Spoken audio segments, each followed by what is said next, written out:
आज हम लेकर आए हैं उत्तराखंड की बड़ी खबरें, जिसमें हम बात करेंगे कोरोना अपडेट, पेट्रोल डीजल के दाम, मौसम अलर्ट, भारी बारिश से बद्रीनाथ हाईवे 15 घंटे तक बंद, स्कूल कॉलेज की परीक्षाएं, उत्तराखंड बोर्ड का रिजल्ट इस महीने में, स्वरोजगार के द्वारा बेरोजगारों को नौकरी, तमाम ऐसी बड़ी खबरें। उत्तराखंड में कोरोना मरीजों की संख्या लगातार बढ़ती जा रही है। उत्तराखंड में कोरोना के कुल 3,373 मामले हो गए हैं, वहीं 46 लोगों की मौत हो गई है। उत्तराखंड कोरोना ट्रैकर, कुल आंकड़े 3,373, स्वस्थ 2,735, एक्टिव 592, मौतें 46। उत्तराखंड के विभिन्न जिलों की बात करें तो देहरादून 816, नैनीताल 564, टिहरी गढ़वाल 427, हरिद्वार 344, उधम सिंह नगर 402, पौड़ी गढ़वाल 160, अल्मोड़ा 198, बागेश्वर 93, चमोली 76, पिथौरागढ़ 70, रुद्रप्रयाग 66, उत्तरकाशी 92, चंपावत 65। मौसम समाचार। मौसम विभाग ने उत्तराखंड में ऑरेंज अलर्ट जारी किया है। मौसम विज्ञान केंद्र देहरादून के अनुसार प्रदेश के कई जिलों में भारी बारिश होने की आशंका है। प्रदेश के उधम सिंह नगर, चंपावत, नैनीताल, अल्मोड़ा, हरिद्वार, देहरादून, टिहरी और पौड़ी जिलों में भारी बारिश होने की आशंका है। इसके साथ ही बिजली गिरने की भी चेतावनी दी गई है। वहीं प्रदेश भर में आंशिक रूप से बादल छाए रहेंगे, कई जगहों पर हल्की से मध्यम बारिश हो सकती है। इसके साथ ही प्रदेश का अधिकतम तापमान 33 डिग्री सेल्सियस और न्यूनतम तापमान 23 डिग्री सेल्सियस रहेगा।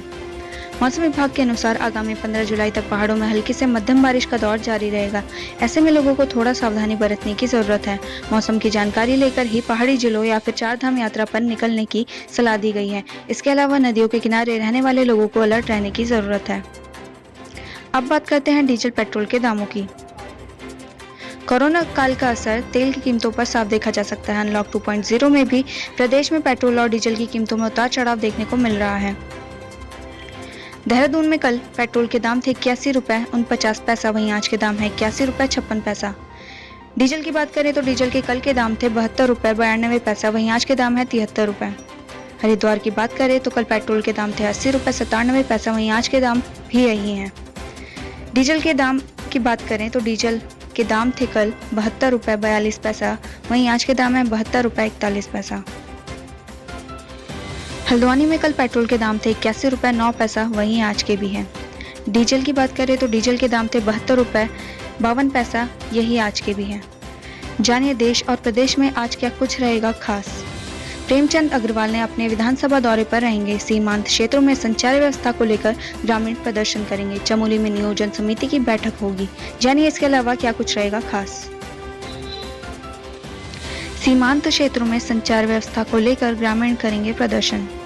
चीन और नेपाल से सटे पिथौरागढ़ जिले के सीमांत इलाके संचार सुविधा से आज भी महरूम हैं। इन इलाकों में लोग नेपाली टेलीकॉम पर निर्भर हैं, जिसे देखते हुए भारत सरकार ने SDRF के माध्यम से धारचूला और मुनस्यारी के संचार विहीन 49 गांवों के लिए सैटेलाइट फोन उपलब्ध कराए थे, लेकिन कॉल करना महंगा पड़ रहा है।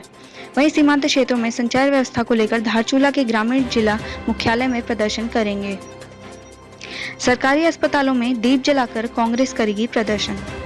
प्रदेश की बिगड़ती स्वास्थ्य व्यवस्था को लेकर कांग्रेस मुखर हो गई है। इस कड़ी में आज हल्द्वानी के सरकारी अस्पतालों में कांग्रेसी दीप जलाकर प्रदर्शन करेंगे और प्रदेश सरकार को आईना दिखाएंगे। साथ ही सरकार से स्वास्थ्य व्यवस्था को सुधारने की मांग करेंगे। ग्रामीण करेंगे पौधारोपण। उत्तरकाशी में हरेला पर्व के तहत वन विभाग के सहयोग से विभिन्न गांवों में ग्रामीण पौधारोपण करेंगे। बीते 6 जुलाई से हरेला पर्व के तहत विभिन्न आयोजनों की शुरुआत हो गई है। प्रदेश भर में यह कार्यक्रम करीब 1 महीने तक चलेगा।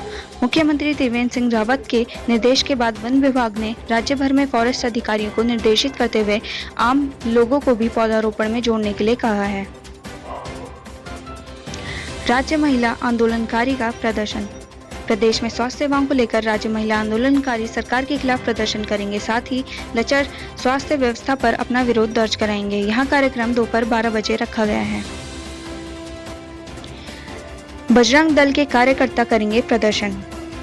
खटीमा में बजरंग दल के कार्यकर्ता प्रदर्शन करेंगे। बजरंग दल के कार्यकर्ता शहर में गौशाला निर्माण की मांग कर रहे हैं। विश्व जनसंख्या दिवस आज, जाने इससे जुड़ी खास बातें।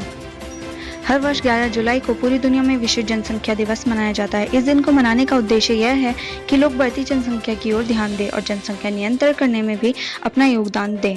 संयुक्त राष्ट्र ने दुनिया की बढ़ती आबादी को ध्यान में रखते हुए 11 जुलाई 1990 को पहली बार लोगों को जागरूक करने के लिए विश्व जनसंख्या दिवस मनाया। इसके बाद यह हर वर्ष मनाया जाने लगा। महाराज बोले, राज्य में अब मेडिकल टूरिज्म पर जोर, आर्थिक मजबूती के साथ बढ़ेगा रोजगार। पर्यटन मंत्री सतपाल महाराज ने एम्स ऋषिकेश में आयोजित बैठक के दौरान मेडिकल टूरिज्म पर जोर देने की बात कही। उन्होंने कहा कि उत्तराखंड में हर साल लाखों की संख्या में देश विदेश के पर्यटक पहुंचते हैं। ऐसे में एम्स राज्य में मेडिकल टूरिज्म को आगे बढ़ाने की दिशा में कार्य करेगा। गंगा में दीपदान कर कानपुर पुलिस के शहीदों को दी श्रद्धांजलि। कानपुर में पुलिस वालों के हत्यारोपी विकास दुबे के एनकाउंटर के बाद लोगों ने गंगा में दीपदान कर पुलिस के जवानों को श्रद्धांजलि दी। लोगों ने सरकार से मांग की है कि देश के कानूनों को कठोर बनाया जाए ताकि अपराधियों को अपराध करने से पहले कई बार सोचना पड़े। भारी बारिश का अलर्ट। उत्तराखंड में भारी बारिश का अलर्ट, सभी जिले सतर्क। मौसम विभाग की चेतावनी को देखते हुए शासन, प्रशासन और पुलिस अलर्ट हो गई है। संवेदनशील क्षेत्रों की मॉनिटरिंग की जा रही है। वहीं काशीपुर में 14 बाराती निकले कोरोना पॉजिटिव, लगा 2 दिन का लॉकडाउन। काशीपुर में शादी समारोह में शामिल लोगों सहित कुल 100 लोगों की सैंपल बीते 8 जुलाई को जांच के लिए भेजे गए थे। इसमें से कुल 24 लोगों में कोरोना संक्रमण की पुष्टि हुई थी। इसमें से 14 लोग विवाह समारोह में शामिल थे। एहतियातन शहर में 2 दिन के लिए लॉकडाउन कर दिया गया है। दरोगा और कांस्टेबल को राष्ट्रपति पदक मिलेगा। उत्तरकाशी में तैनात दरोगा विनोद प्रसाद थपलियाल और कांस्टेबल ममलेश सिंह को राष्ट्रपति जीवन रक्षा पदक से सम्मानित किया जाएगा। इन्हें आगामी 15 अगस्त को ये सम्मान मिलेगा। उत्तराखंड के कॉलेजों में 1 माह के भीतर हाई स्पीड इंटरनेट। राज्य के सभी डिग्री कॉलेजों में 1 माह के भीतर हाई स्पीड इंटरनेट की उपलब्धता हो जाएगी। इसके साथ ही सभी कॉलेजों की छत पर सोलर पावर प्लांट लगाया जाएगा। उच्च शिक्षा राज्य मंत्री डॉक्टर धन सिंह रावत ने विधानसभा में कॉलेजों में हाई स्पीड इंटरनेट और सोलर प्लांट स्थापित करने के लिए विभिन्न पक्षों की बैठक ली। तय किया गया कि आगामी सत्र में ऑनलाइन पढ़ाई की जरूरत को देखते हुए सभी उच्च संस्थानों को हाई स्पीड इंटरनेट से जोड़ा जाएगा। उन्होंने इसके लिए 1 माह की समय सीमा तय की है। वहीं उत्तराखंड के लोग 23 राज्यों में ले सकेंगे सरकारी राशन। उत्तराखंड के लोग देश के 23 विभिन्न राज्यों में भी सस्ते गल्ले की दुकानों से राशन ले सकेंगे। इन राज्यों से आने वाले लोगों को भी यहाँ की सरकारी दुकानों से राशन मिलेगा। देश भर में one nation one ration card योजना के तहत उत्तराखंड को केंद्र सरकार ने 23 राज्यों संग नेटवर्क से जोड़ दिया है, पर यह सुविधा राष्ट्रीय खाद्य सुरक्षा योजना यानी NFSA वाले कार्ड धारकों को ही मिलेगी। राज्य में इसकी संख्या 13,30,000 है। CISCE का परीक्षा परिणाम जारी, इस बार मेरिट नहीं। Council of the Indian school certificate examination ने शुक्रवार को ICSCE और ISC का परिणाम। कोरोना के असर से 50% तक घटेगी जन्म दर। कोरोना के शुरुआती दौर मार्च अप्रैल में लॉकडाउन के साथ यूनिसेफ समेत तमाम एजेंसियों ने अनुमान लगाया था कि दुनिया में जन्म दर तेजी से बढ़ेगी और अगले 7 साल आबादी पर इसका असर दिखेगा। अगले साल होने वाली जनगणना में 34 सवालों के देने होंगे जवाब। अगले साल होने वाली जनगणना के लिए 34 सवालों के जवाब देने होंगे। सवालों की इस सूची में मकान नंबर से लेकर मोबाइल और कंप्यूटर से लेकर बैंक सुविधा का उपयोग करने वाले सदस्यों तक के बारे में सवाल पूछे जाएंगे। हालांकि कोरोना काल के चलते अगले साल होने वाली जनगणना की तैयारियों को लेकर कुछ विराम आया है। बागेश्वर में तो लॉकडाउन से पहले ही मास्टर, ट्रेनर, चार्ज अधिकारी और सीनियर अधिकारियों को प्रशिक्षण दिया जा चुका है। कुमाऊं विवि 2 घंटे का होगा पेपर। राज्य सरकार से हरी झंडी मिलते ही कुमाऊं विश्वविद्यालय 24 अगस्त से डिग्री कॉलेज में परीक्षाएं कराने की तैयारी में जुट गया है। इस बार कोरोना महामारी को देखते हुए छात्रों की सुरक्षा की दृष्टि से परीक्षाएं 3 पालियों में कराने की योजना है। उत्तराखंड बोर्ड मूल्यांकन खत्म, अब रिजल्ट की तैयारी। प्रदेश में बोर्ड की उत्तर पुस्तिकाओं का मूल्यांकन कार्य समाप्त हो गया है। उम्मीद है कि इस माह के अंत तक बोर्ड का रिजल्ट जारी हो जाएगा। परीक्षा से वंचित कंटेनमेंट जोन के छात्रों को औसत अंक देकर पास किया जाएगा। श्रीदेव सुमन विवि 24 अगस्त से कराएगा परीक्षाएं।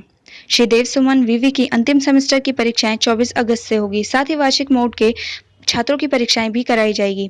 वहीं विवि ने UGC की गाइडलाइन के अनुसार परीक्षा केंद्र बनाने की तैयारी भी शुरू कर दी है। विवि का दावा है कि परीक्षा समाप्त होने के 1 माह में सभी रिजल्ट घोषित कर दिए जाएंगे।